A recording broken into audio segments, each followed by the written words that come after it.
Okey, jadi kita akan belajar berkenaan dengan polimer. Apa dia polimer ni? What is polymer? Polymer is very large molecules. Ya. Jadi compare dengan material yang lain, polimer ni ada dia molekul dia besar-besar. Ya, di mana structure dia adalah chain like. Dia punya molekul dia tu bentuk dia rantai, berantai. Itu adalah polimer. Ya. Polimer ataupun biasa kita sebut plastik. Ya, plastik. Plastik ni apa? Plastik ni polimer lah. Ya. Jadi dia berasal daripada dua perkataan lah. Ya, poly ni maksud dia many dan me ni maksud dia adalah repeat unit. Ya. Jadi sebab molekul dalam polimer tu dia berulang-ulang. Ya. Jadi satu molekul tu kita panggil sebagai unit. Ya, dan unit tu kita ulang-ulang. Ya. Jadi unit tu kita panggil me. Okey, contoh-contoh polimer adalah kita ada polyethylene, ya, polyvinyl chloride ataupun PVC, polypropylene, ya. Jadi semua ni dia adalah dalam bentuk rantai-rantai, ya. Di mana contoh macam polyethylene ni kita punya ni C dan juga ada 4H ni, ini adalah kita punya repeat unit, ya, ataupun me, ya. Kita panggil repeat unit, ya. C2H4 tu adalah dia punya repeat unit ataupun me, ya. Jadi benda ni yang kita ulang-ulang ni, ya, sebanyak n kali, ya. Sama juga macam PVC, ini adalah dia punya repeat unit, ya. Dia sama macam polyethylene, ya, cuma beza dia ada Cl. Satu molekul hidrogen tu diganti dengan satu atom hidrogen tu diganti dengan Cl. Ya, dan benda ni akan diulang-ulang, ya, sepanjang rantai. Ya. Sama macam polypropylene, dia ada CH3 yang menggantikan H. Ya, dan benda ni yang diulang-ulang. Ya. So, polimer dia ada macam-macam lagi jenis dan dia mempunyai repeat unit, ya, repeat unit yang berbeza-beza. Boleh faham, ya? Boleh. Jadi apa kelebihan polimer ni ataupun plastik? Ya, yang pertama ialah dia ada corrosion resistance, ya, dia tahan corrosion, ya, berbanding dengan metal, ya. Nombor dua, low electrical and thermal conductivity. Ya, jadi kebanyakan dia adalah bersifat insulator. Ya, plastik ni bersifat penebat elektrik dan penebat haba. Ketiga, easily formed into complex shapes. Ya, sebab dia plastik kan. Ya, jadi plastik ni mudah dibentuk. Ya, can be formed, can be casted, can be joined. Ya, itu kelebihan dia. Wide choice of appearance, colours and transparencies. Ini banyak kelebihan plastik berbanding dengan metal dan juga seramik. Ya, sebab plastik ni kita boleh color dengan berbagai jenis warna. Dan dia ada berbagai jenis transparencies. Sama ada dia terus lut sinar ataupun lut cahaya saja ataupun terus opaque. Ya, kita boleh kontrol dia punya transparencies tu. Okey. Kekurangan plastik berbanding dengan material lain ialah dia adalah low strength. Dia tak berapa kuat. Ya. Kemudian low useful temperature, plastik ni biasanya dia sampai 315 darjah Celsius. Ya, dia tak boleh guna pada suhu yang tinggi sangat. Ya, sebab dia plastik. Ketiga, less dimensional stability over period of time. Ya. Jadi dia punya dimensi dia boleh berubah, ya, dalam jangka masa yang lama. Ya, kita panggil dia sebagai creep effect. Kemudian dia ada aging effect, ya.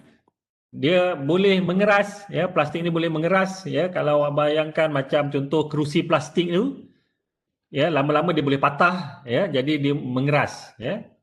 Become brittle over time. Okay. Kemudian sensitive to environment, moisture dan juga chemicals. Ya, jadi moisture boleh menyerang dia. Jadi boleh bayangkanlah plastik ni bila lama-lama, contohnya kalau kita biarkan kat luar lama-lama dia rosaklah, ya, rosak, pecah, senang patah. Okey. Seterusnya poor machinability, ya, kita susah nak mesin dia. Ya, berbanding dengan metal ataupun seramik.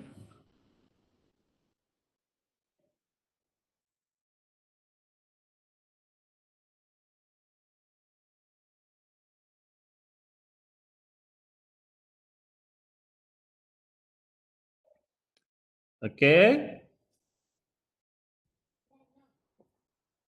Okey, jadi kita dah tengok tadi kelebihan dan kekurangan plastik, ya, berbanding dengan material yang lain. Jadi kita tengok jenis-jenis polimer, ya. Jadi polimer kita kelaskan dia kepada pertama thermoset, ya. Thermoset ni adalah polimer yang cross link, ya. Jadi tadi kita tahu yang polimer tu dia ada rantai-rantai kan, ya. Antara rantai-rantai tu dia ada ikatan antara satu sama lain. Ikatan tu dipanggil cross link, ya. Dan thermoset ni cannot be melted. Ya, kita tak boleh leburkan dia, kita tak boleh tukarkan dia kepada cecair balik. Ya. Contoh-contohnya macam tayar, ya, rubber band, ya. Ya, bila kita bakar dia akan terus rosak, ya, dia tak jadi cecair. Dia tak macam lilin, ya. Lilin tu bila panas, ya, dia terbakar, dia mencair kan. Thermoset tak macam tu. Thermoset kita bakar, dia akan merosak. Okey, jenis yang kedua adalah termoplastik. Termoplastik ni plastiknya boleh melt. Ya, kita boleh cairkan dia balik. Jenis-jenis termoplastik ni. Jenis yang ketiga adalah elastomer. Elastomer ni adalah getah. Ya, getah. Plastik yang bersifat getah. Ya, getah-getah tu adalah elastomer lah. Ya, jadi dia adalah polimer that stretch and return to their original form. Ya, jadi bila kita tarik, lepaskan dia balik kepada bentuk asal. Itu adalah elastomer. Ya. Dan kebanyakan elastomer adalah thermoset. Okey, boleh faham ya? So, polimer dia ada 3 jenis ni, iaitu thermoset, thermoplastik, elastomer. Ya. Jadi yang membezakan antara thermoset dengan thermoplastik ni, thermoset dia kita tak boleh cairkan, bila kita panaskan dia tak mencair. Termoplastik bila kita panaskan dia akan jadi cecair. Ya, dia akan melebur jadi cecair dan bila dia sejuk dia boleh keras balik. Ya. Jadi termoplastik ni kita boleh recycle lah, bukan ni, dia mudah untuk kita recycle. Right? Okey, jadi elastomer ni pecah dua lah, sama ada thermoset polimer ataupun thermoplastik polimer. Okey. Itu adalah klasifikasi kepada polimer. Right? Kemudian polimer ni juga kita boleh pecahkan dia kepada dia punya families, dia punya group-group dia. Ya, bergantung kepada nama family dia lah, nama keluarga dia. Contoh-contoh ni adalah polyolefins, ya. Polyolefins ni ataupun nama lain dia adalah paraffin, ya. Yang ni yang ada karbon dengan hidrogen sahaja. Ya. Karbon dengan hidrogen saja, dia tak ada atom yang lain, itu kita panggil polyolefin. Okey. Next, kita ada nama-nama keluarga yang lain. Contoh dia adalah polyester, amides, urethanes, ya. Itu adalah keluarga dia. Ya. Kalau polyester, dia punya monomer dia disambungkan oleh ester. Ya. Kalau amides, dia ada amide. Ya. Urethane dia ada urethane dalam dia. Okey, kita panggil dia punya keluarga dia lah, ya. Dalam satu polyester tu dia ada banyak lagi jenis-jenis polyester. Macam tu. Okey. Kemudian juga kita ada natural polymer, ya. Contoh-contoh natural polymer adalah polysaccharides, ya. Polysaccharides ni adalah tumbuh-tumbuhan lah, ya. DNA adalah kategori polimer juga, ya. Protein, ya, makanan adalah kategori polimer, ya. Asalkan dia dalam bentuk rantai, ya, molekul dia bentuk rantai. Okey, jadi tadi adalah kategori dia berdasarkan sama ada dia adalah termoset, termoplastik ataupun elastoma. Kemudian kita ada kategori keluarga. Kemudian kita ada jenis-jenis polimer yang kita klasifikasikan berdasarkan kepada kegunaan dia. Ya. Yang pertama adalah plastik. Ya. Yang ni kegunaan dia sebagai plastik lah, ya, di mana dia ada pecah kepada termoplastik dan juga termoset. Okey. Dan plastik ni kita pecah kepada dua, sama ada dia komoditi ataupun engineering.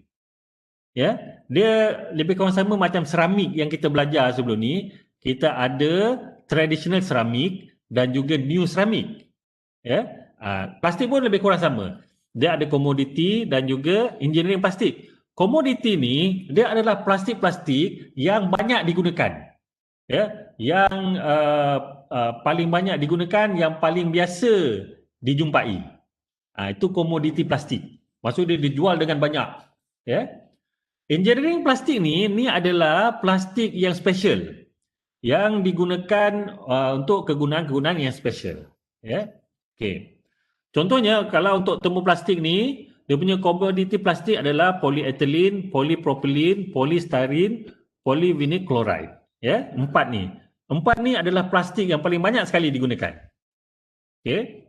Kalau engineering plastik, termoplastik punya engineering plastik ni, ini contoh-contoh dia, ya. Ethylene, polyamide, cellulose, acetal, polycarbonates, polyimide, polyethers.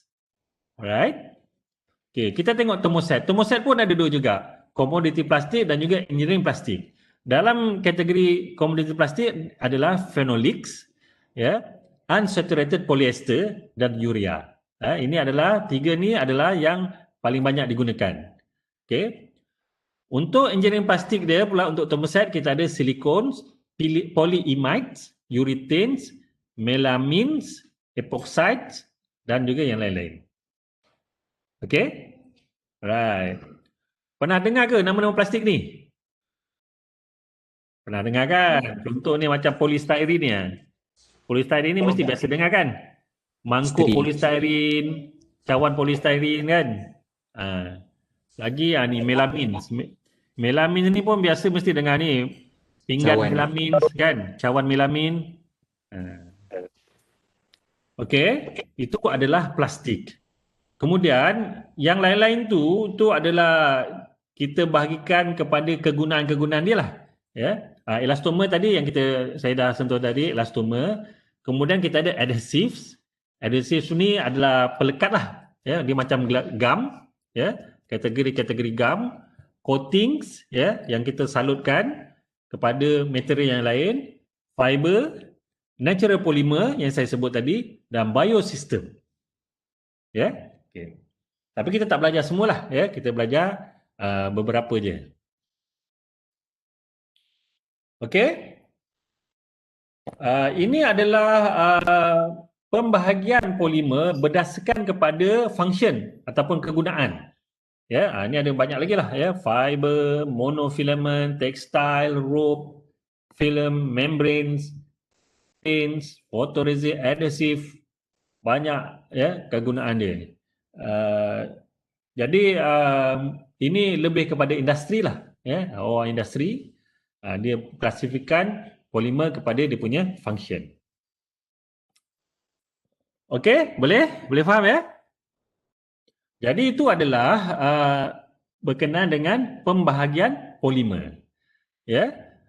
Seterusnya ni kita nak tengok lagi detail berkenaan dengan molekul polimer ataupun dia punya chemical structure dia, ya. Jadi polimer ni kebanyakan dia terdiri daripada hidrokarbon, ya, iaitu dia ada hidrogen dengan karbon, ya. Dan polimer tu adalah saturated hydrocarbon. Bermaksud ikatan dalam polimer tu dipenuhi, ya, dipenuhi dengan semua molekul lah, ya. Dia dah saturated, ya. Ya, itu di mana each carbon bonded to 4 other atoms. Itu adalah saturated lah, sebab hidrogen dia boleh membentuk kepada 4 ikatan saja. Ya, jadi kalau dah ada 4-4 tu dia dah saturated lah, ya. Contoh yang ni, ya, carbon ni, ini polyethylene lah, ya. Carbon dia boleh terikat dengan 4 atom yang lain, ya. Jadi ini carbon terikat dengan satu hidrogen, satu lagi hidrogen, satu lagi hidrogen, satu lagi dengan molekul carbon yang lagi satu. Ya. Okey. Jadi kita tengok contoh, ini adalah polyethylene, ya. Ini adalah dia punya rantai, ya. Dari mana di dalam rantai itu kita ada dia punya repeat unit, ya. Di mana repeat unit dia adalah C2H4. Okey. Dan susunan dia dalam 3 dimensi dia adalah susunan tetrahedral. Ya, susunan tetrahedral di mana yang atom yang besar ni, ini adalah karbon. Ini karbon, ya. Dan atom yang kecil ni dia adalah hidrogen. Ya. Macam tu. Okey, jadi bila susunan secara tetrahedral ni dia bentuk macam yang ni. Ya, dia bentuk yang macam ni. Ya. Ini adalah karbon, karbon, karbon, karbon. Lepas tu dia ada hidrogen, hidrogen. 1 2 1 2. Okey, betul lah, ya. Jadi setiap karbon tu, setiap satu karbon tu dia bersambung dengan 2 hidrogen. Okey? Jadi ini hidrogen, hidrogen, hidrogen, hidrogen, hidrogen, hidrogen. Ya, bentuk dia macam tu. Okey?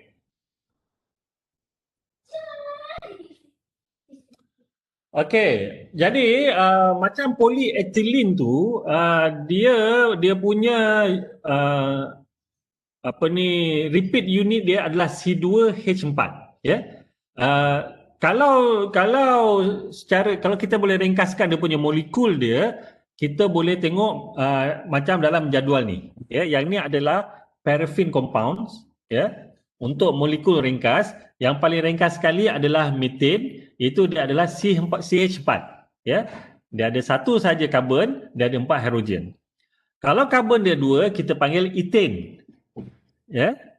Kemudian seterusnya propane, butane, pentane, hexane. Ya, ini contoh-contoh dia lah, ya. Yang ni, kalau yang ni kita panggil parafin, ya. Okey, boleh faham, ya? Okey. Next ialah kita nak tengok macam mana kita nak sintesis polimer tu. Nak menghasilkan rantai polimer tu. Ya. Belum lagi nak menghasilkan plastik. Belum lagi nak menghasilkan produk. Ini nak menghasilkan dia punya raw material. Dia punya bahan mentah untuk menghasilkan plastik. Ya. Iaitu synthesis of the polymer. Okey. Jadi dia ada 3 kaedah untuk kita sintesis polimer tu. Ya.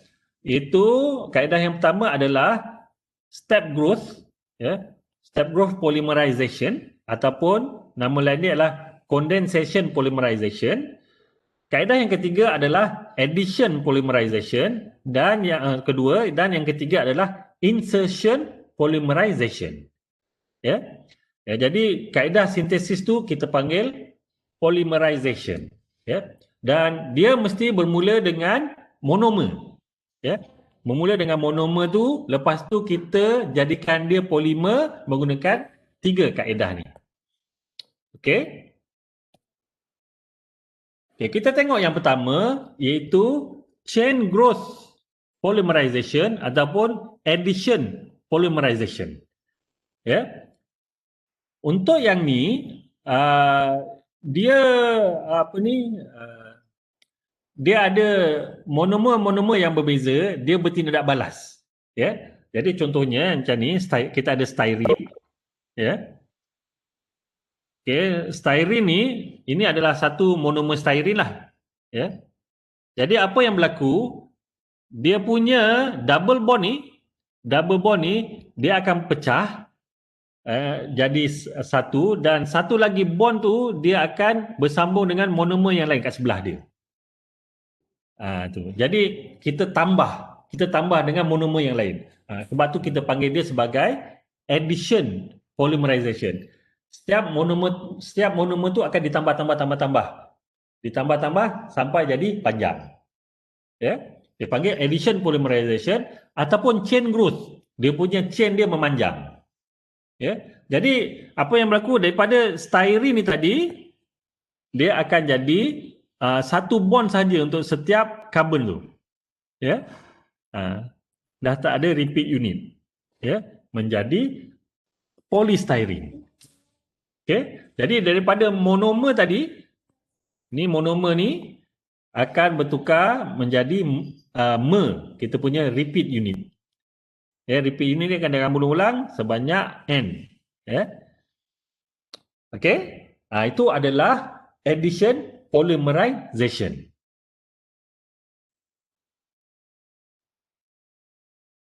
So, dalam addition polymerization ni dia ada step-step dia, ya. Itu step yang pertama adalah initiation. Initiation ni ialah kita nak menghasilkan active initiator. Ya, generation of active initiator. Dia punya bahan pemula dia lah. Ya, jadi kalau tak ada initiator, polymerization ni tak boleh berlaku. Ya, jadi dia kena ada initiator. Okey. Jadi initiator ni yang akan bertindak balas dengan monomer untuk menambahkan dia punya chain, makin lagi panjang chain tu, ya. Okey. Step yang kedua adalah propagation, ya. Jadi chain tu akan menjadi lagi panjang. Itu adalah propagation, ya. Dia punya chain extension. So kita tambah monomer lagi sampailah dia memanjang. Dan akhir sekali kita kena ada termination. Ya, kita kena stopkan proses pemanjangan tu. Kalau tak dia akan memanjang sepanjang masa, ya. Kita lakukan termination dengan cara kita tambah kita convert dia punya active growing chains tu kepada inert polymer. Alright? Contoh dia untuk menghasilkan apa nama benda ini, rasanya nylon ni. Untuk menghasilkan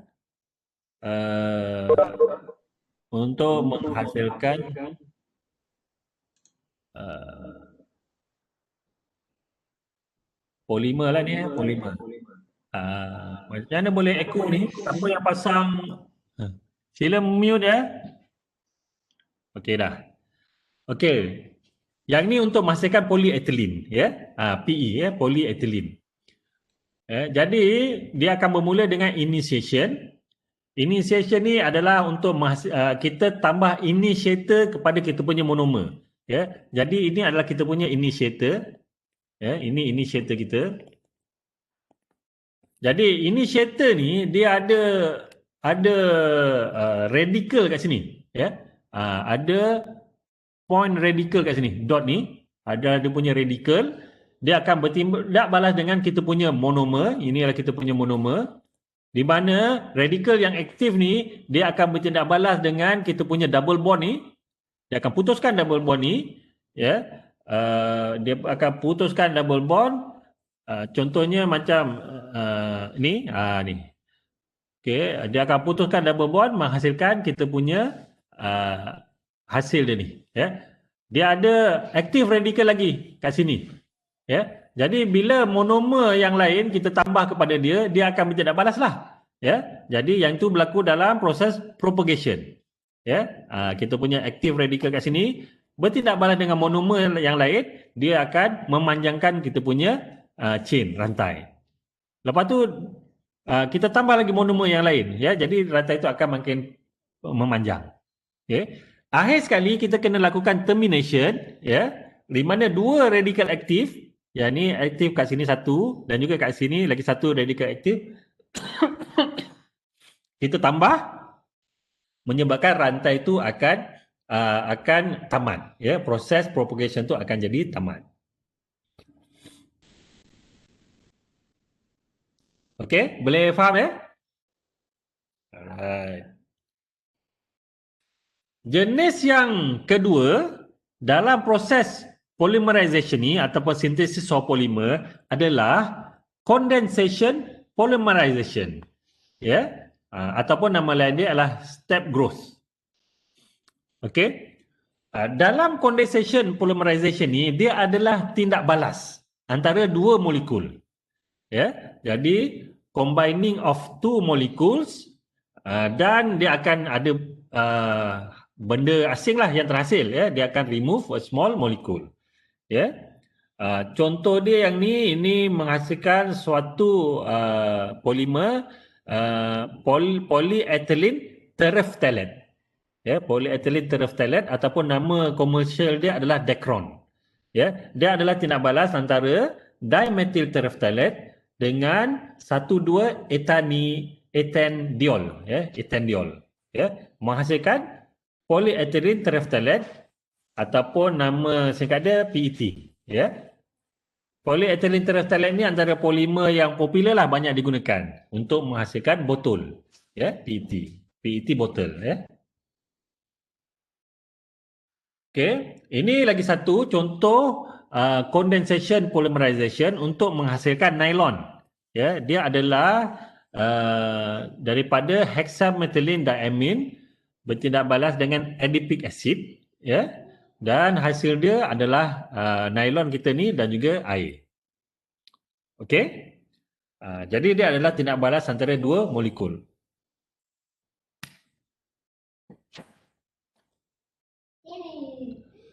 Okey, jadi apa beza antara kedua-dua ni, ya, antara condensation polymerization dengan addition polymerization, ya. Condensation ni adalah tindak balas antara dua molekul. Addition ni adalah penambahan panjang rantai molekul, ya, menggunakan initiator, ya. So, dalam condensation ni, the growth adalah throughout the matrix, ya. Jadi dia punya penambahan dia tu dalam 3 dimensi lah, ya. Addition polymerization ni dia penambahan dia adalah pada one end of the chain, ya, pada satu hujung saja. Ya, dia tak boleh memanjang 3 dimensi dalam matrik itu, right? Kemudian condensation polymerization dia punya monomer dia akan loss secara cepat, ya, rapid loss of monomer early in the reaction, ya, tindak balas dan cepat pada awal reaction, ya. Dalam addition the monomer remains even at long reaction times, ya. Monomer tu sentiasa ada lah, ya. Sebab kalau condensation polymerization ni dia tindak balas antara dua polimer, ya. Jadi monomer tu cepat habis, ya. Kemudian condensation polymerization dia punya mekanisme dia adalah sama saja, ya. Dia ada satu mekanisme saja. Tak macam addition polymerization ni dia kena ada 3 tahap, ya, initiation, propagation dan juga termination. Okay, itu beza dia. Okay. Next, dalam condensation polymerization, dia punya average molecular weight increases slowly, ya, at low conversion and high extent of reaction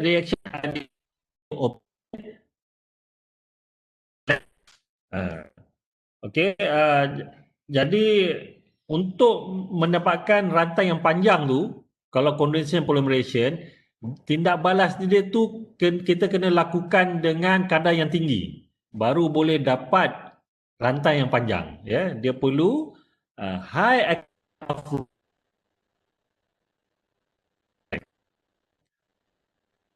polymerization, dia mudah, ya. Pemanjangan chain itu boleh berlaku rapid, ya, rapidly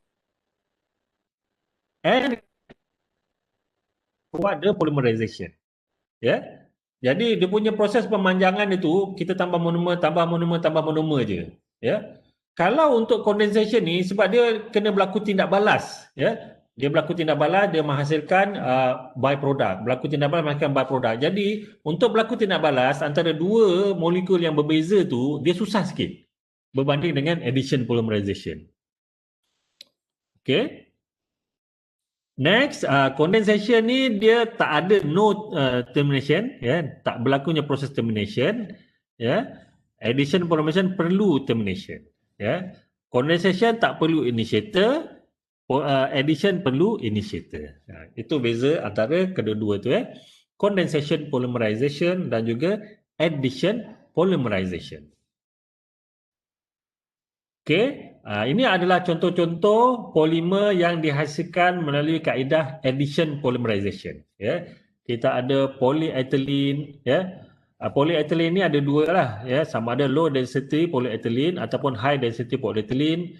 Kemudian kita ada polypropylene, PVC, polyvinyl chloride ataupun nama komersial dia saran A, polystyrene, polyacrylonitrile, ya, PAN, ya, polytetrafluoroethylene, ya, PTFE, ataupun nama komersial dia adalah Teflon, ya, polymethyl methacrylate, PMMA, ataupun nama komersial dia Lucid ataupun plexiglass, ya, PMMA itu, ataupun kita biasa jumpa kita sebut dia sebagai plexiglass, plexiglass, lupalah nama dia.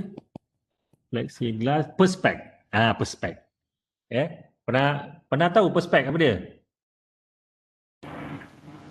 Tahu. Kalau korang pergi bengkel kayu tu banyak Perspex kat situ. Ya. Saya rasa korang punya model banyak buat kerja modeling tu dengan Perspex nanti. Okey. Kemudian kita ada polyvinyl acetate, ya. Polyisoprene, cis polyisoprene ataupun rubber getah asli kita tu, itu untuk menghasilkan getah asli itu melalui proses addition polymerization. Polychloroprene ataupun neoprene. Okey, ini adalah punya unit dia, unit ulangan dia. Ini adalah dia punya monomer, alright.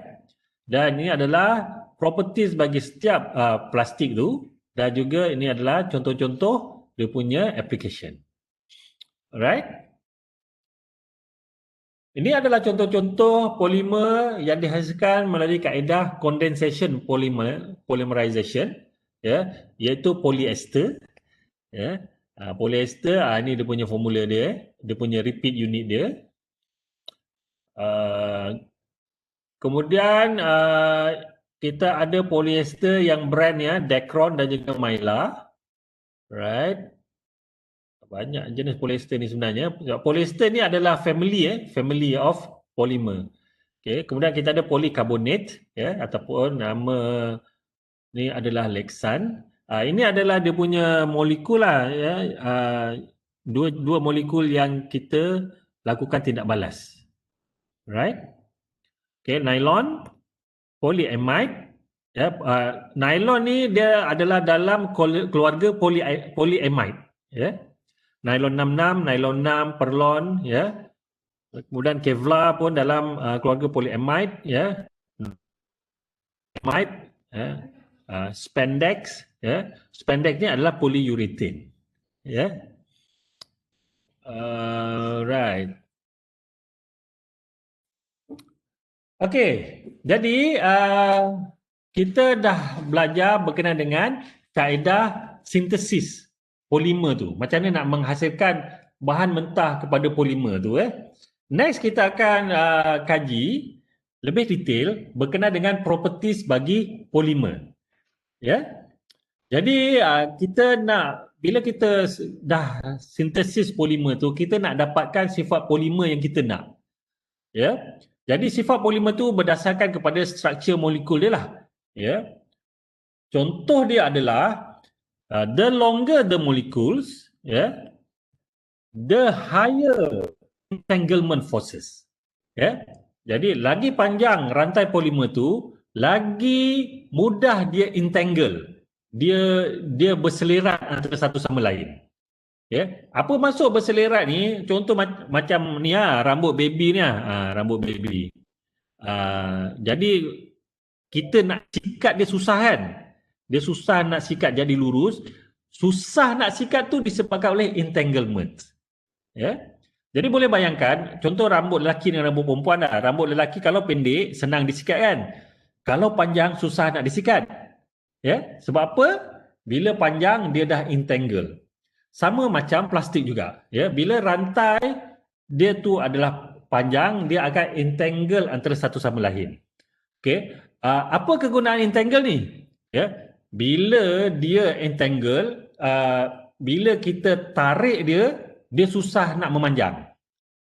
Sebab apa? Setiap rantai polimer tu dia menarik antara satu sama lain. Dia ada entanglement kat situ. Ya. Jadi bila susah nak memanjang, bermaksud dia lagi kuat. Dia lagi strong. Ya. Jadi the higher the entanglement, jadi the higher dia punya strength. Strength dia akan meningkat. Okey. Jadi lagi panjang molekul, lagi tinggi dia punya kekuatan dia. Ya. Dan macam mana nak ukur panjang molekul tu, dia berdasarkan kepada molecular weight lah. Ya. Sebab lagi panjang molekul, lagi tinggi dia punya molecular weight. Ya, molekul dia ada lagi banyak. Okey? Okey, jadi apa dia? Okey. Alright. Jadi, bila kita increase molecular weight, ya, kita boleh increase dia punya strength, ya. Akan increase dia punya entanglement, ya. Ya, jadi dia akan increase dia punya strength, ya. So, the higher lagi tu, the higher the molecular weight, dia akan increase chemical resistance. Ya. Jadi dia boleh tahan serangan kimia, ya. Sebab apa? It takes more damage to the main chains or the molecules before it will affect the strength. Ya, sebab molekul dia besar, ya, rantai dia panjang, jadi bahan kimia menyerang dia perlu menyerang dengan lebih lama lah, baru dia boleh jadi lemah. Ya, sebab rantai dia panjang, jadi dia lebih tahan serangan kimia kalau molecular weight dia lagi besar. Okey, jadi itu dua contoh kesan molecular structure tu kepada sifat polimer tu, ya. Jadi lebih tinggi molecular weight dia akan lagi kuat, lebih tinggi molecular weight dia akan lebih tahan serangan kimia. Okey, cuma dia ada ketahanan chemical resistance tu to a point lah. Dia ada certain limit, ya.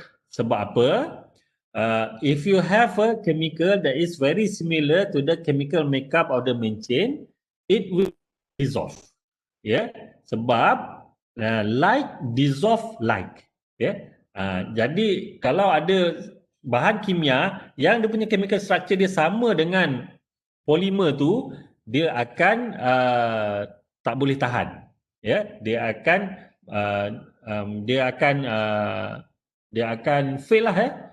Dia akan diserang oleh bahan kimia tu. Kalau bahan kimia tu sama dengan bahan kimia main chain bagi polimer tu. Okay. Okay, next. A higher molecular weight increase how far the material can stretch before rupturing. Ya. Dengan kata lain, dia meningkatkan ductility. Ya. Jadi higher molecular weight meningkatkan ductility. Sebab apa? The higher the degree of entanglement allows the material to be pulled further before the chains break. Ya, jadi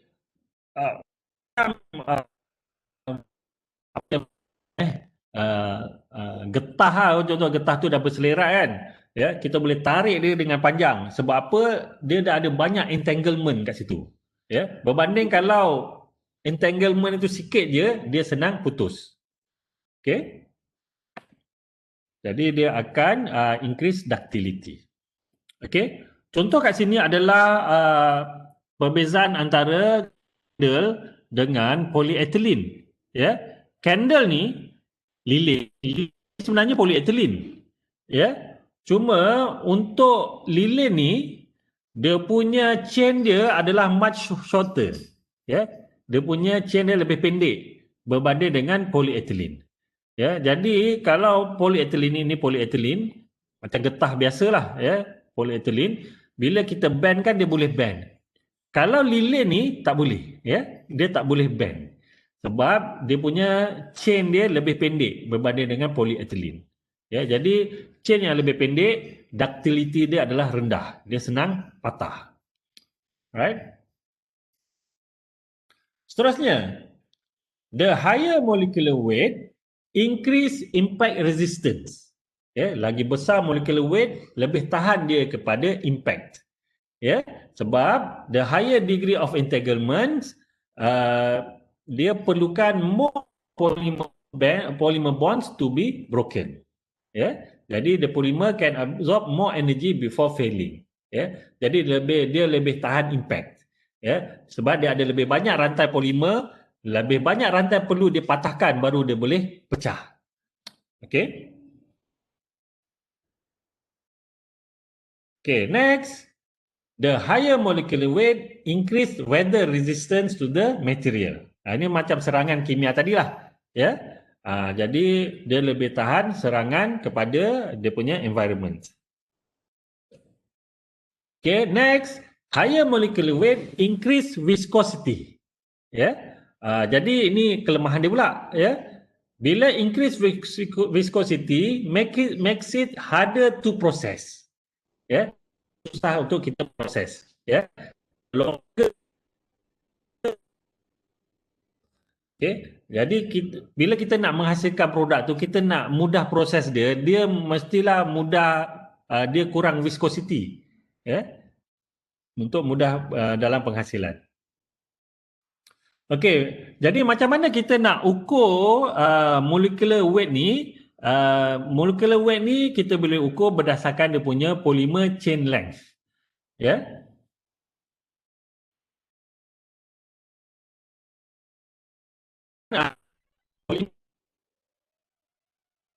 Ada dia apa ni, affected by the molecular weight. Jadi sangat pentinglah untuk kita tahu dia punya length berapa panjang dia punya rantai polimer yang ada dalam kita punya plastik tu. Ya. Sebagai contoh, melting increase with increasing molecular weight. Okay. Okay, jadi at room temperature, polymer with very short chain, contohnya dia akan exist as liquid pada room temperature. Ya. Kalau 1000 gram per mol, dia akan jadi solid lah. Ya, solid ataupun soft resins. Okay. Kalau betul-betul solid, dia perlu antara 10,000 hingga millions, ya, 10 million gram per mol. Barulah dia boleh jadi solid. Okay, jadi molecular weight affect the polymer properties. Ya, itu yang saya sebut tadi lah. So, berapa panjang apa ni molecule chain tu, rantai pada dalam kita punya plastik tu, dia bergantung kepada degree of polymerization, ya, DP. Ya, di mana formula bagi DP tu dia adalah MN, di mana MN ni adalah dia punya number average of molecular weight bahagikan dengan repeat unit bagi molecular weight bagi repeat unit tu. Ya. Itu adalah dia punya degree of polymerization. Ya. Dia punya molecular weight bagi satu rantai kita bahagikan dengan molecular weight bagi satu repeat unit. Kita dapat degree of polymerization. Ya, ataupun dengan kata lain, degree of polymerization ni dia memberikan berapa banyak repeat unit tu kita ulang. Ya. Contoh macam kita punya polyethylene tadi kan. Ini H. Ini H.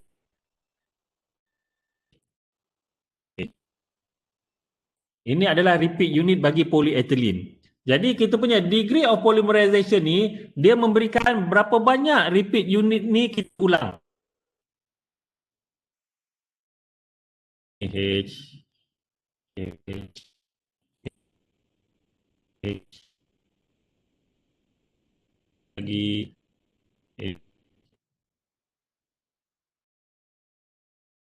kalau untuk contoh yang ni repeat unit dia ada berapa? Degree dia punya degree of polymerization dia berapa? Kalau yang ni. Berapa degree of polymerization dia? Sengam je? 6. Tak. Dia punya Oh. DP dia 3. Sebab ini adalah satu ya. So dia ulang Oh. alright. Oh. So degree of polymerization ya, dia adalah molecular weight bagi rantai polimer tu bahagikan dengan molecular weight bagi repeat unit. Ya. Jadi molecular weight bagi rantai bahagikan dengan molecular weight bagi repeat unit. Ya.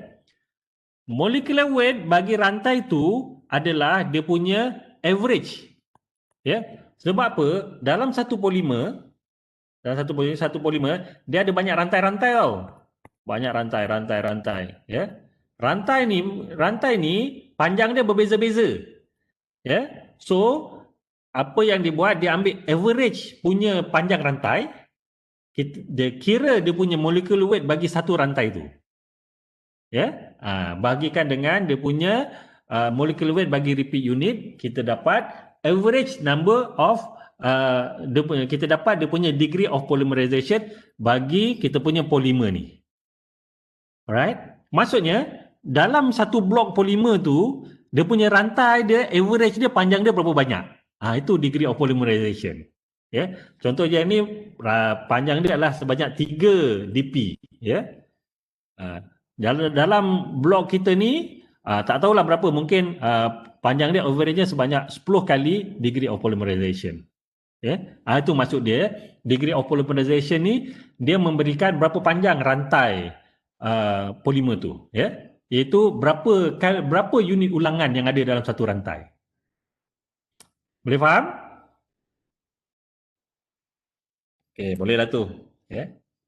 Sebagai contoh, katakan kita ada number average of molecular weight of a PVC polymer adalah 21,150 gram per mol. Ya. Bermaksud dalam satu rantai PVC tu dia punya molecular weight adalah 21,150. Disuruh kira apakah dia punya average degree of polymerization. Ya. Jadi formula kita tadi apa? Degree of polymerization dia adalah molecular weight of the polymer bahagikan dengan molecular weight of the repeat unit. Ya. So kat sini nilai M besar ni adalah 21,150. Ya. Kita kena cari apa nilai M kecil. Ya. Molecular weight of the repeat unit. Ya. Repeat unit bagi PVC adalah ni. Repeat unit bagi PVC.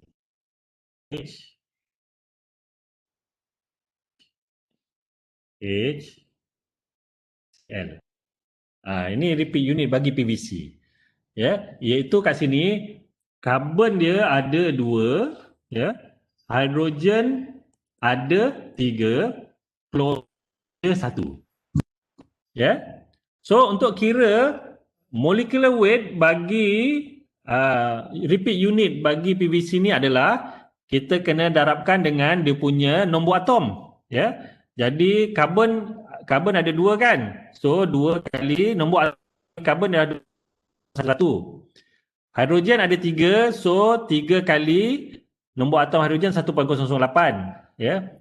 Klorin ada 1, so klorin 1 darab dengan nombor atom klorin 35.45. Dapatlah kita punya molecular weight bagi satu repeat unit. Ya. Jadi degree of polymerization dia adalah M yang besar bagi dengan M yang kecil, iaitu 21,150 bahagikan dengan 62.496, kita dapat 338.42 dia punya degree of polymerization. Boleh faham? Boleh. Jadi maksud dia kat sini, dalam satu plot PVC yang dia bagi tu, dia punya panjang rantai, satu rantai PVC tu average dia adalah sebanyak 338.42 panjang satu unit, satu repeat unit. Okay? Jadi kita punya repeat unit ni, dia dah ulang sebanyak 338.42 kali. Boleh faham ya? Itulah dia apa yang dinyatakan oleh degree of polymerization. So, lagi tinggi degree of polymerization, lagi panjanglah kita punya rantai polimer. Ya, lagi tinggi degree of polymerization, lagi bagus. Kan tadi kita belajar dia punya strength akan lagi bagus, ductility dia lagi bagus, dia boleh tahan serangan kimia, ya. Cuma kelemahan dia viscosity dia rendah. Dia susah untuk kita nak hasilkan, kita nak proses. Okey, boleh? Okey, jadi sebelum kita sambung, kita break dulu 5 minit. Okey, take 5. Kita sambung balik pukul 3.05 minit.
Okey, kita sambung ya.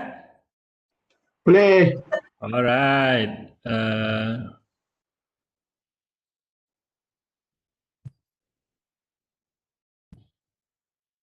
Kita tengok e-learning kejap.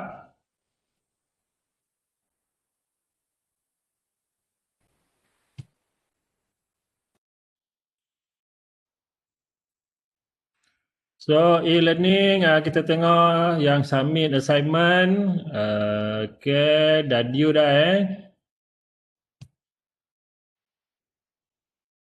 So tadi tengok ada berapa orang yang hantar. Dah 27 orang So 2 orang tak hantar.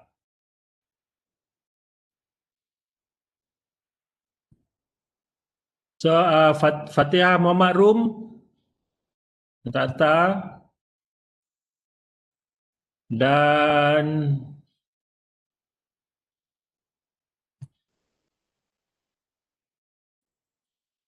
Muhammad Nur Afif, ya, 2 orang ni tak hantar lagi ini sila hantar.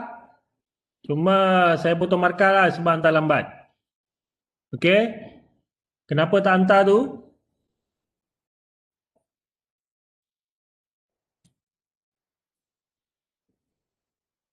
Okey, next assignment sila hantar assignment mana assignment 2? Assignment 3. Assignment 3. Ini assignment 3 due adalah 4 Januari Assignment 3 due 4 Januari. Sila hantar dalam link ni. Okay? Alright. Okay.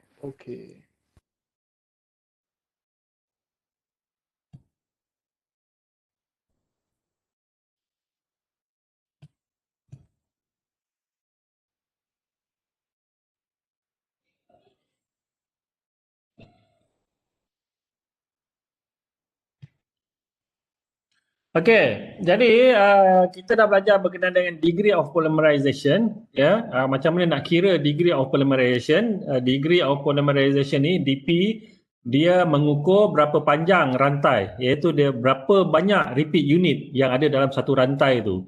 Ya, dan juga degree of polymerization ni dia mempengaruhi sifat bagi suatu polimer itulah, ya. Lagi banyak DP lagi bagus. Ya, kecuali viscosity dia akan meningkat lah, menyusahkan untuk dalam proses fabrication. Okay. Kemudian kita ada lagi struktur polimer yang lain yang mempengaruhi sifat. Ya, contoh kat sini adalah molecular shape. Ya, molecular shape sama ada polimer tu straight ataupun twisted. Ya. Okey, contoh macam disebut tadilah polimer ni bukannya straight dia boleh zigzag zigzag ni. Okey. Jadi karbon tu dia tak lurus jadi dia boleh bending and twisting. Okey. Jadi yang ni dia akan mempengaruhi mechanical dan juga thermal karakteristik bagi suatu polimer tu. Ya.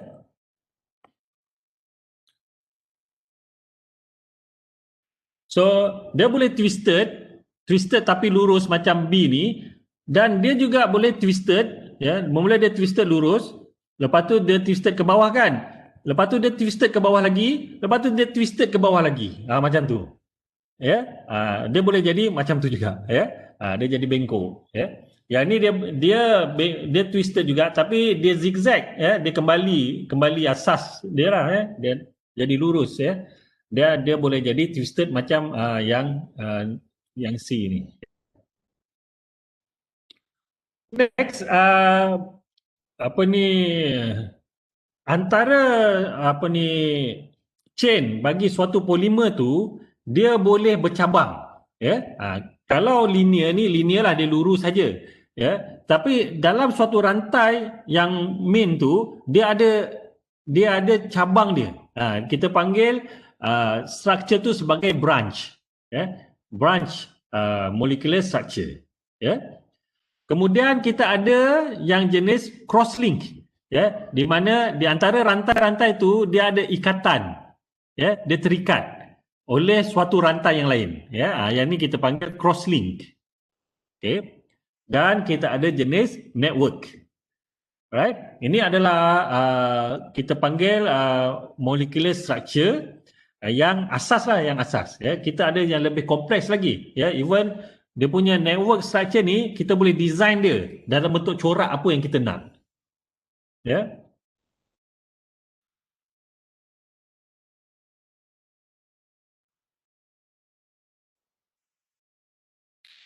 Okey, jadi yang ni, yang linear ni, dia punya repeat units dia joined end to end. Ya, menghasilkan rantai yang lurus lah, ya, join end to end in single chains. Ya. Dan antara chain tu dia ada secondary bonding. Dia ada ikatan secondary lah. Di antara chain tu, antara dua chain tu dia ada ikatan sekunder. Ya, ikatan van der Waals ataupun ikatan hydrogen bonding. Ya.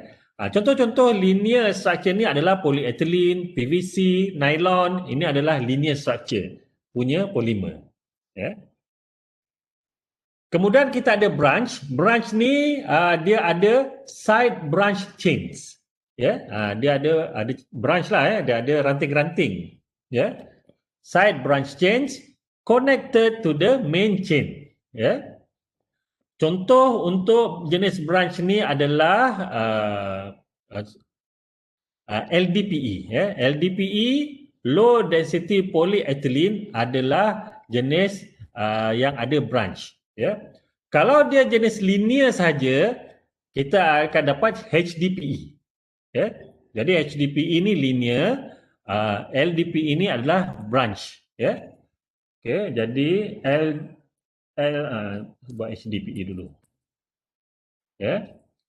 Contoh linear punya polimer adalah HDPE. Ya. Kalau LDPE ini adalah branch. Ya. Branch. Okey. HDPE ini, HD ni apa maksudnya? HD ni lah high density, LD ni adalah low density. Ya. Jadi HDPE ini dia high density. Dia punya polimer dia rapat antara satu sama lain. Ya, jadi boleh menyebabkan density dia tu tinggi. Ya, dia tak ada rongga-rongga di antara rantai polimer. Ya, dia rapat. Jadi dia high density. Kalau LDPE ni dia low density, maksudnya rantai-rantai polimer tu dia tak rapat antara satu sama lain. Ada banyak rongga antara rantai polimer, menyebabkan dia low density. Dia ringan. High density dia berat. Ya. Kenapa yang linear ni boleh jadi HDPE? Sebab bila rantai tu linear macam ni kan, ni rantai dia lurus je, dia boleh merapat antara satu sama lain. Ya. Kalau yang LDP ini, yang branch ni, disebabkan dia ada branch ni kan, ya, bila dia ada branch, dia tak boleh rapat satu sama lain. Dia branch tu dia menolak rantai, dia tak boleh nak rapatkan. Macam kayu yang ada banyak ranting kan, kita tak boleh nak padatkan dia. Ya, jadi yang branch ni dia akan menghasilkan low density polyethylene, yang linear dia akan menghasilkan high density polyethylene. Ya. Jadi low density polyethylene dengan high density polyethylene ni sifatnya berbeza lah. Ya. LDPE ni dia lemah, ya, dia senang koyak. HDPE ni dia lebih kuat. Ya. Polyethylene ni korang boleh tengok macam plastik sampah. Plastik sampah tu dia ada yang jenis HDPE, dia ada yang jenis LDPE. Kan kalau korang perasan, dia ada plastik sampah yang senang koyak, ada plastik sampah yang kuat, yang tebal sikit. Yang tebal sikit itulah HDPE, yang nipis sikit itu adalah LDPE. Ya, kita boleh nampak beza dari situ. Okey, jadi beza antara linear chain dengan dia punya branch tu, itu boleh membezakan antara, boleh menghasilkan sama ada HDPE ataupun LDPE. Okey. Lagi beza antara chain linear dengan branch ni ialah dia boleh increase the melting point. Kalau dia adalah linear. Okay. Jadi lagi linear suatu chain tu, dia akan increase the melting point. Lagi linear maksud dia lebih rapat antara satu sama lain, lagi susah kita nak leburkan dia. Sebab dia senang mengikat antara satu sama lain. Yang jenis branch ni sebab dia rantai dia jarak antara satu sama lain, jadi dia senang melebur. Akad lebur dia akan jadi rendah, lower the melting point. Jadi greater chain linearity juga akan improve physical property dan juga mechanical property, dan juga dia akan meningkatkan crystallinity. Ini satu lagi sifat polimer. Polimer ni kita tahu dia non-crystalline. Tapi kalau dia chain dia adalah linear, kita boleh jadikan dia semi-crystalline. Boleh kita jadikan dia crystalline sikit. Okay. Okay. Yang ketiga, kita ada crosslink. Crosslink ni adalah adjacent linear chains are joined to another at various position by covalent bonding of atoms. Jadi dia ada chain yang mengikat antara rantai-rantai yang panjang tu. Contoh yang ni adalah rubber yang elastik. Jadi getah tu bila dia bersifat elastik sebab dia ada crosslink ni. Jadi dia akan bersifat elastik. Jadi contohnya kalau rantai yang belah atas ni kita tarik ke kanan, rantai yang belah kiri bawah ni kita tarik ke kiri. Jadi disebabkan ada crosslink tu, dia boleh balikkan dia ke asal kalau kita lepaskan. Jadi disebabkan ada crosslink itulah dia boleh jadi bersifat elastik. Okey. Dan kita ada polimer yang berbentuk network polimer. Yang ni kalau untuk molekul that form 3 or more active covalent bonds. Jadi dia boleh bersifat boleh membentuk network. Jadi untuk satu atom ni dia boleh membentuk 3 ikatan yang lain kepada atom yang lain. Okey. Dah adalah network lah. Ini lagi kesan kepada linearity tadi, diulang balik. Kalau linear polymer, kita susah nak beza antara linear polymer dengan crosslink. Kalau linear polymer, bila kita stretchkan dia akan memanjang, tapi dia tak balik kepada asal. Kalau crosslink, disebabkan ada crosslink ni, bila kita tarik dia boleh balik kepada keadaan asal dia. Jadi yang inilah sifat elastik yang saya sebut tadi, akan menjadi sifat elastik. Okay. Jadi contohnya macam getah. Getah ni dia punya crosslink dia adalah disulfide. Disulfide link. Dia punya crosslink. Okay, ini adalah network. Network contohnya nylon. Nylon ni adalah chain. Linear chain. Macam dalam rajah ni. Okay, jadi disebabkan nylon ni adalah supramolekular. Dia ada banyak jenis atom kat sini. Atom yang berbeza. Kat sini ada warna lain lah, merah, hitam, biru ni dan putih ni atom yang berbeza lah. Jadi disebabkan dia ada banyak jenis atom tu, dia ada hydrogen bonds antara rantai tu. Walaupun dia adalah linear. Jadi disebabkan hydrogen bond dia kuat, nylon tu dia akan tensile strength dia adalah tinggi. Dia adalah kuat. Okey. Jadi itu adalah beza polimer dari segi struktur chain dia, struktur rantai dia. Kemudian dia punya struktur polimer ni juga kita boleh bezakan dari segi molekul-molekul yang ada dalam rantai tu. Sebab molekul dalam rantai tu, dalam rantai polimer tu, dia bukannya molekul yang sama je. ya, kita boleh tambah molekul yang lain, kita boleh tambah rantai yang lain. Bila kita tambah rantai yang lain, kita panggil dia sebagai copolymer. Ya, jadi kita ada polimer jenis A, ya. Yang ni polimer, satu jenis polimer saja. Kita tambah dengan polimer lain, polimer jenis B, kita jadi copolymer. Ada dua polimer lah, ya, copolymer. Dan gabungan antara dua polimer tu kita boleh dapat bermacam jenis structure, ya. Kat sini kita ada 5 jenis, ya. Kalau polimer tu satu jenis saja, kita panggil dia homopolimer, ya. Ini polimer sejenis, homopolimer. Kalau kita gabung dengan polimer yang lain, dia jadi copolimer, dan gabungan itu kalau kita gabungkan secara random, ya, kita dapat random polimer. Contoh macam yang ni, ya, kita ada 3 jenis polimer, ya. Mula dengan C, lepas tu dia ada A, dia ada polimer C, polimer B, B, A, C. Dia random. Dia ada jenis alternating, macam ni, ABC, ABC, ABC, itu alternating. Jenis block, ya, dia A banyak dulu, lepas tu B pula banyak, lepas tu C pula banyak. Dan juga jenis graph. Graph ni adalah jenis branch polymer, ya. Rantai A kita sambungkan dengan rantai B. Itu adalah jenis graph. Ya, jadi copolymer boleh jadi dalam bentuk macam ni. Ya. Kalau polimer tu adalah 3 polimer, kita panggil dia terpolimer. Terpolimer. Ya. Bukan polimer tak sengaja. Ter tu bermaksud 3, ya, terpolimer. Bukan dia yang paling polimer lah. Polimer, 3 polimer.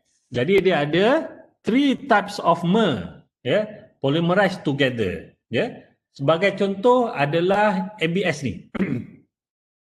Iaitu acrylonitrile butadiene styrene, ya, ABS. Dia adalah gabungan antara akrilik, butadiene rubber dan juga styrene, ya. ABS ni banyak digunakan sebab dia plastik dia keras, ya, keras. Tapi dia banyak untuk kegunaan yang indoor lah, yang kita tak gunakan dengan lasak. Contoh dia keyboard komputer awak, keyboard komputer tu dibuat daripada ABS, ya. Case plastik-plastik yang digunakan untuk device yang dalam rumah ni, itu ABS lah, ya. So bila kita tambah akrilik, ya, okay, akrilik dengan styrene ni dia memberikan sifat impact resistance, dia tahan impact, ya. Bila kita tambah rubber ni dia akan bersifat jadi tambah elastik kepada polimer. Okey. Okey, jadi polimer ni dia punya sifat dia berbagai-bagai lah, ya. Plastik ni, ya, secara umum dia adalah rigid, ya. Dia keras lah pada suhu servis dia, ya. Rubber pula ataupun elastomer dia adalah fleksibel, ya, low modulus, kekuatan dia rendah lah, ya, dan dia ada long range elasticity. Dia bersifat elastik dia adalah tinggi lah, ya, tinggi. Okey, jadi tadi kita dah belajar plastik kita bahagikan kepada termoplastik dan termoset, ya. Kita nak tengok lebih detail berkenaan dengan termoplastik dan termoset ni, ya. Jadi plastik, ya, plastik kita ada termoplastik dan juga kita ada termoset, ya. Kemudian kita ada rubber, ya. Rubber ni dia boleh jadi termoplastik elastomer, ya. Rubber ataupun elastomer ni dia boleh jadi vulcanized rubber, ya. Kemudian kita ada komposit, ya. Komposit ni kita tak belajar lagi lah, ya. Komposit nanti kita belajar topik lepas ni. Okey, jadi kita dah belajar tadi termoplastik dia bila kita panaskan dia akan mencair, ya. Jadi dia soften when heated, harden when cooled, dan kita boleh ulang dia berkali-kali, Ya, jadi kita panaskan dia akan mencair balik, bila kita sejukkan dia akan mengeras, bila kita panaskan dia mencair balik. Ya, kita boleh ulang-ulang. Ya, dia punya struktur dia biasanya adalah linear dan juga branch. Ya, thermoset ni pula dia adalah permanently hard. Ya, bila kita panaskan dia tak melembut pun. Ya, kalau kita panaskan lagi dia akan rosak, deteriorate. Ya, deteriorate. Dia akan rosaklah. Ya. Dan kebanyakan thermoset ni adalah network polymer. Ya. Dia ada covalent bond that resist motion at high temperature. Ya. Contoh-contoh dia adalah epoxy, phenolics dan juga some polyesters.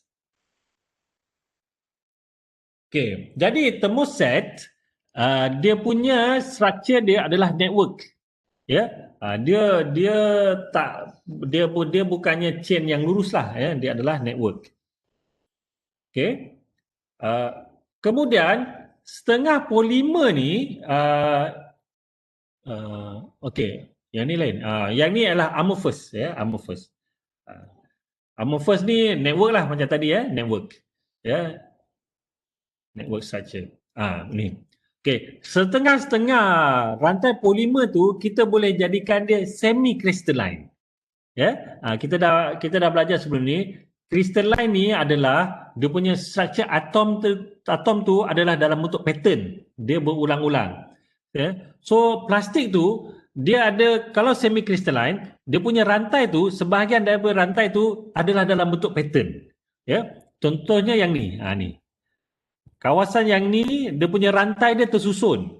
Ya. Jadi kat situ kita panggil dia sebagai crystalline region. Ya. Jadi yang ni adalah semi crystalline. Dia ada bahagian yang non crystalline, ada bahagian yang crystalline. Ya, jadi dia jadi semi crystalline. Okey. Okay, itu ada tadi adalah thermoset. Ini adalah contoh-contoh termoplastik ya, iaitu nylon. Nylon adalah termoplastik. Polyethylene terephthalate ya, PET. PET ini adalah dalam kategori polyester. Dia adalah termoplastik. Polikarbonat adalah termoplastik. Ya. Lagi polyethylene, PE, PVC, PTFE, PP adalah adalah termoplastik. Ya. Okay, ini adalah sifat-sifat bagi termoplastik ya, dan juga contoh-contoh termoplastik yang lain. Okey. Jadi termoplastik ni kita boleh bahagikan tadi saya sebut dia boleh bahagikan kepada dua tadi, komoditi ataupun engineering plastik ya. Sebenarnya dia bahagi kepada 4 ya. Kita ada termoplastik yang jenis standard. Standard ni yang komoditi lah ya. Kemudian kita ada engineering, kemudian kita ada advanced engineering, kemudian kita ada jenis imidized ya, imidized. Okey, termoplastik yang lepas tu kat sini dia pecah kepada 2 ni ya. Tengah-tengah ni dia pecah kepada 2. Sama ada dia amorphous ataupun dia boleh jadi crystalline. Crystalline dalam kes yang ini adalah semi crystalline lah ya, dia boleh separuh crystalline. Okey, jadi komoditi termoplastik yang amorphous adalah ABS yang tadi, acrylonitrile-butadiene, polystyrene dan juga PVC ya. Yang crystalline boleh jadi polypropylene, HDPE dan LLDPE. LL ni maksudnya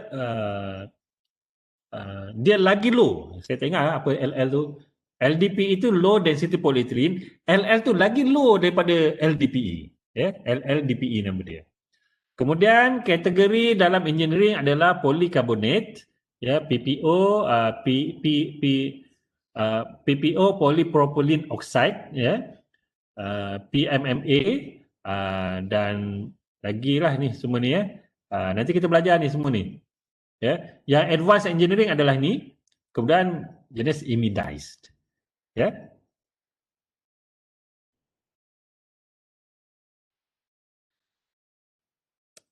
Okay.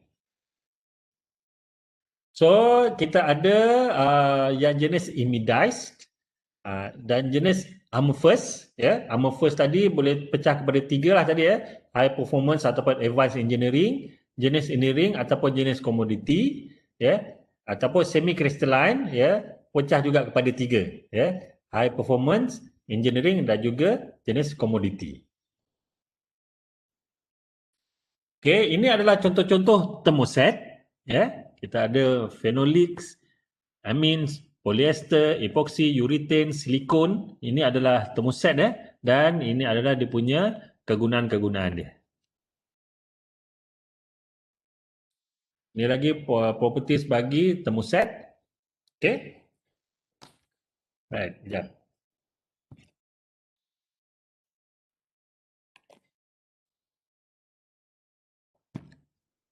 So, apa beza sifat bagi termoplastik dan thermoset ni, ya? Dari segi chemical resistant, termoplastik ni, ya, some have good chemical resistance, but most can be dissolved or weakened at least by some chemical compounds. Ya, termoplastik ni dia tak berapa tahan serangan kimia. Ya, thermoset dia ada better chemical resistance. Ya, dia lebih tahan serangan kimia daripada termoplastik. Dimensional stability. Ya, termoplastik ni dia tak berapa stable dimensi dia, ya, sebab dia respond to heat, ya. Jadi dia dimensional stability is related to their service temperature. Maksud kalau kita gunakan pada suhu bilik dia boleh tahan lah, pada suhu tinggi dia tak berapa tahan. Thermoset excellent dimensional stability. Okay. Creep, ya. Creep ni adalah ketahanan dia pada jangka masa yang lama, ya. Termoplastik dia tak berapa tahan, tapi kita boleh improve dengan kita tambah filler and reinforcements, ya. Not as good as thermoset, ya. Thermoset dia bagus, dia punya sifat creep dia. Molded in stress ataupun warpage, ya. Warpage ni bermaksud bila kita fabricate dia, ya, dia boleh warp ni melengkung lah, dia boleh melengkung, ya. Jadi termoplastik dia boleh jadi warpage ni, ya, disebabkan oleh uneven cooling, ya, penyejukan yang tak seragam, ya, dia boleh melengkung, warpage, ya. Thermoset bagus, ya, dia boleh tahan, dia boleh yield less distortion, ya, lebih tahan. Jadi secara umum dia thermoset ni dia lebih bagus lah daripada termoplastik dari segi sifat-sifat yang ni, ya.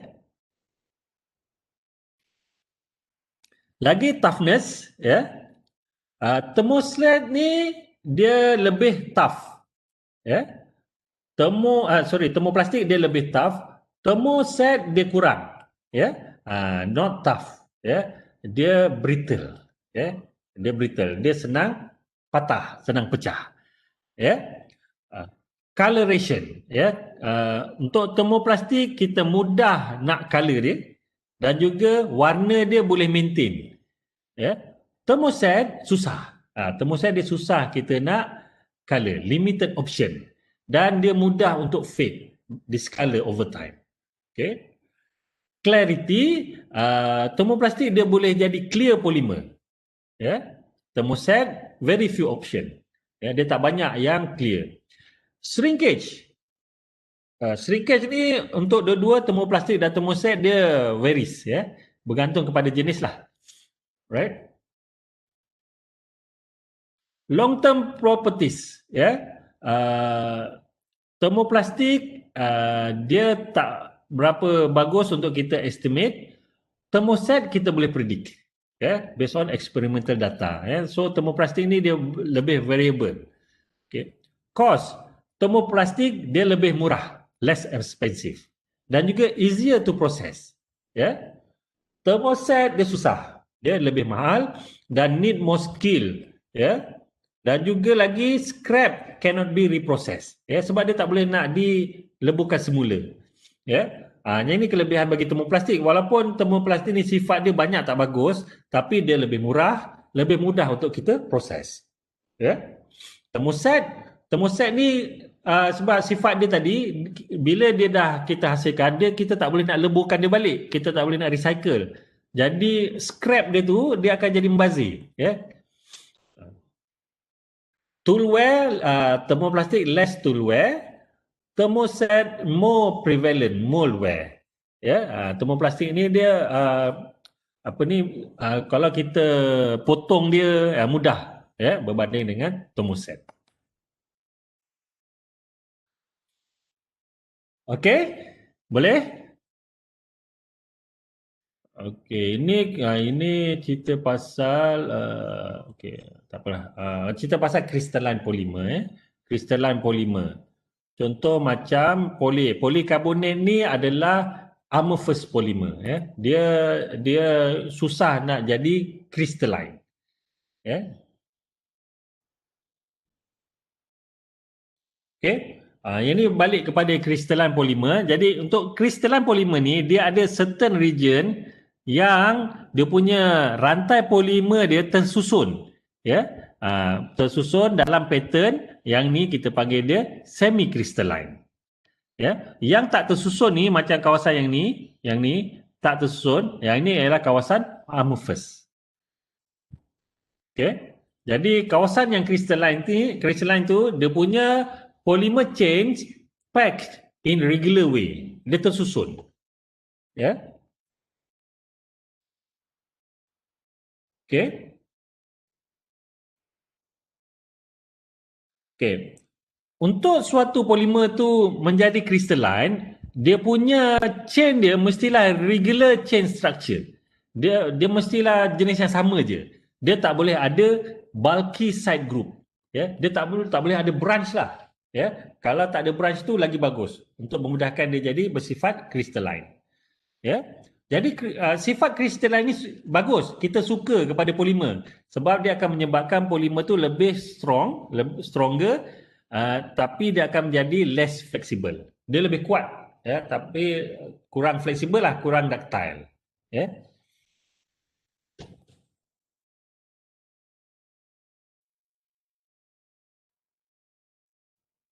Apa benda ni?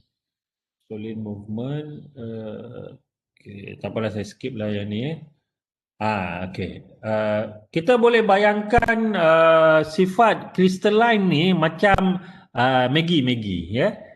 Maggi ni yang masa dia kita belum masak tu kan, dia punya polimer dia kita boleh susun rapat-rapat, bentuk dia tersusun dalam bentuk corak macam rajah tu kan. Ini kita panggil dia bersifat crystalline. Ya. Tapi bila dia bersifat crystalline tu, dia tak fleksibel. Ya, dia senang patah. Ya, kalau polimer yang bersifat crystalline, ya. The dense arrangement makes them stiffer and resist flowing in that state. Ya. Kalau dia amorphous, dia lah macam Maggi yang kita dah masak tu. Dia dah lembut, tapi bila dia lembut, kita susah nak susun dia dalam bentuk crystalline kan? Ya. Jadi dia bersifat lembut. Ya. Dia tak ada polimer yang tersusun kat situ. Ya.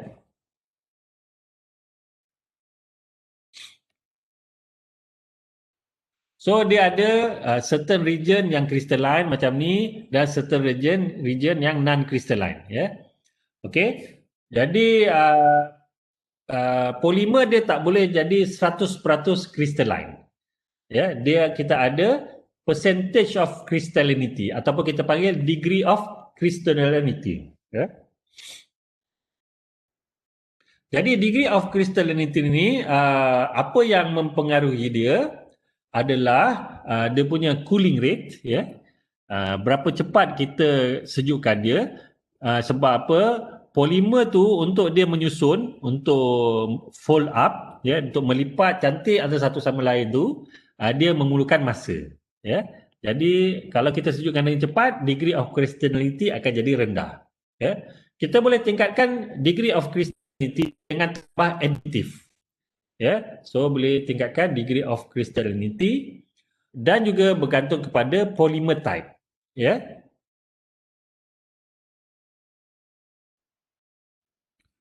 So polyethylene kita boleh jadikan dia crystalline, ya. kita boleh susun dia menjadi bersusun, ya. Bentuk kristalan bagi polimer tu dia ada model dia lah, ya. Satu model dipanggil chain folded model, ya, macam dalam rajah ni, ya, dia punya chain. Sekejap, saya jadi macam ni.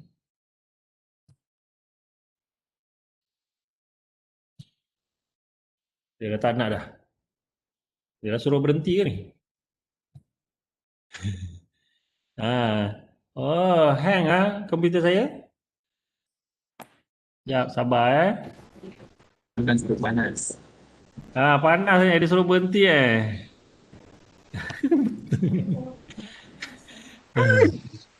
Orang yang mendengar ni dah panas Belum. Dah boleh. Hilang pula dia. Sikit lagi. Nak habiskan. Mana?